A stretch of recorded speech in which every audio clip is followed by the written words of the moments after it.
Hey, Icarus here. I thought I would just tell you about a build that I did at the end of the previous league, which was a Forbidden Rite Trap Occultist. And I ended up not feeling all that great about it, but I did just want to let you know my experience with it, why I didn't think it was necessarily quite as good as it might look on paper. I noticed a couple other people were putting up videos of somewhat similar things to this. I saw a miner put up a build earlier today. Just wanted to let you know what my experience with it is. Not trying to say anything out there is misleading. It's just when I did this build and built it, I didn't feel like it was good enough to share, even though the numbers look good. So I just want to tell you what I was thinking about it. And if you do want to try it, it's not like it was awful. It was just sort of in that range where I was like, it's just not quite there for me.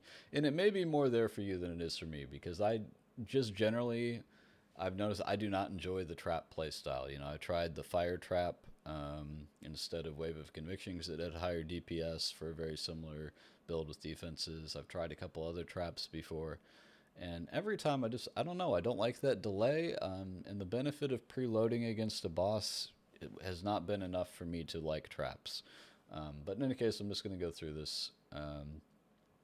So first off, I'm going to go through the modifiers that I have on here if you're looking at the path of building. So plus a bunch of resistance because I'm too lazy to write the gear, 100% less maximum life, and this is just to calculate the damage. And it's because we do not get the life boost on traps. So Forbidden Rite, um, the skill says that you get 12% of your maximum life is base chaos damage, but you don't get that unless you're casting it yourself. And then if you're casting it from a spell totem, it will read off of the spell totem. But if you're casting it from a trap or a mine, you don't get that at all. So to calculate damage, I've taken our life all the way down to 1, and then to calculate defenses, which I'll do in a second, you can just comment that out. Actually, I guess I'll just do that now while I have it here. So obviously I put in a chunky physical damage hit like I usually do. And if you look, we have pretty good numbers. I did put, I think, lightning coil on here, so you could say it's not totally sell stuff unfriendly, although I never have an issue getting it considering there's a div card. But sometimes people think it's strange that I put it there with the sixth link. I don't think it's that hard, but in any case, that is on there. If you wanted to see it with, I don't know, I'll put a Belly of the Beast on there. It's maybe something that everyone hopefully can agree that that's not too hard to get. So you see that'll drop it a fair bit. The LE taken as physical is definitely a part of the physical defenses, which is often need if they're not necromancers, getting the one node for that. Sorry, it looked like someone was going to come to my door for a second. So I'll turn that back on so we can look at the damage. And then the 50% more damage is to account for the extra half a tap I'm throwing every time with Swift Assembly. Swift Assembly has these mods: 18% chance to throw an extra 1, 12% to throw an extra 2, 6% to throw an extra 3. That averages out to an extra half a trap per throw.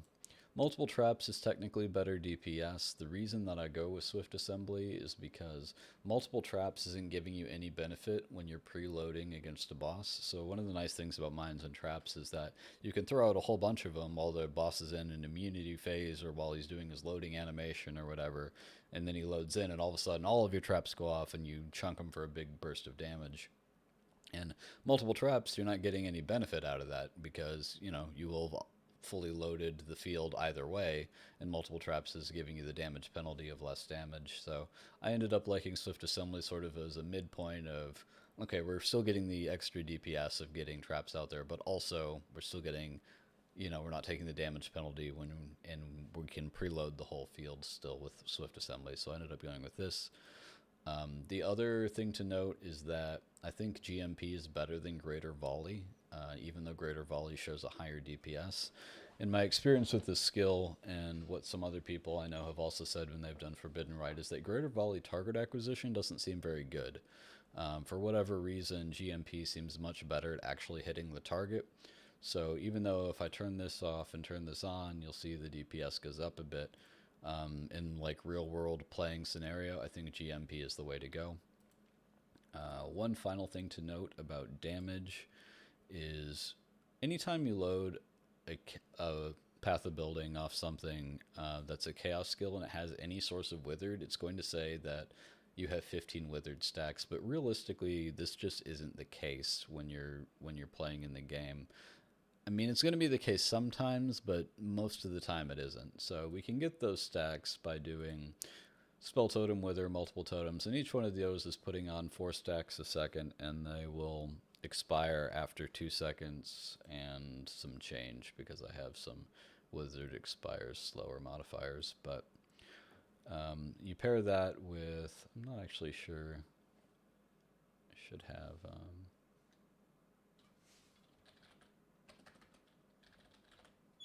withering step ought to be on here. There we go. So you pair that with the 7 withered debuffs you get from Withering Step on that. So you'll have Withering Step. I actually have it on my left click on this build. So 7 plus 1s from the Get Totem. Yeah, you can probably get it to ping up to 15 for a moment. But realistically, you're much more likely to have it like closer to 8 withered stacks would be what I think is more reasonable. And that obviously reduces the total DPS by a healthy chunk down to, 1.3 million as opposed to whatever it was at 15. So that's something to note. I really do think that's more reasonable. I'll probably load it in at 15 just because everyone loads their chaos DPS at 15, and I want you to at least be able to compare it on the even ground with anyone else is putting out pobs. But if you've seen the video, just take it down to 8. I think that's going to be way closer to your average than actually thinking that you have a totem up all the time. We're getting all these charges. Well, we're getting Frenzy and Power after off of Charge Traps, and then also we're getting some powers off of the Forbidden Power node. But you are able to keep your Charge Traps up pretty consistently with Forbidden Rite. Especially when you have Swift Assembly on it, you're throwing them out quickly enough, and that gives you this chance to get Frenzy Charge, Power Charge when it's triggered by an enemy. And Charge Traps is definitely a big one for this build because you get good bonuses off of it and you're getting the Frenzy Charges off it. So if you're doing this, you absolutely want to include Charge Traps. And if you're leveling and it's not proccing often enough, I would maybe go with it also multiple traps over something else just to make sure you're getting those Frenzy Charges because the Frenzy Charges are quite good. And I wouldn't, by the way, go both Greater Volley and GMP. I'm not even sure that Pob will think that's good, but in case you're wondering, well, what if I just go a billion projectiles on people? They end up missing a lot, so I don't recommend it. I think I tested it a fair amount. I think this is the best setup for that. But yeah, I played it. It's okay. Trap playstyles are just not for me, but I thought I would let you know because I did put the work in, and this is what I came up with. You can see I'm using a similar defensive strategy for getting endurance charges that I showed on the Death Wish Elementalist I put out the other day. Actually, I made this build first, but so that one's based on this one rather than vice versa. But where we take Call to Arms, and then here in Warcry 7 and 10 power, and then you have the Enduring Cry that sets that off. So anyway, I think that's me out for this one. This was my not quite satisfactory to me attempt at the Forbidden Rite Trap Occultist. So if you're looking to maybe do that for League Start, that was my take on it. I didn't end up feeling like it was that great. I did also try it as a mine. You're sacrificing some DPS there. But it's a little bit smoother because you have Detonate on the left click then. But then Detonate's competing for Withering Step and it's competing for Enduring Cry on your left click. I don't know. I didn't like the mine as well as the trap, but I also wasn't that fond of the trap. But anyway, that's me out, and I will catch you in the next one.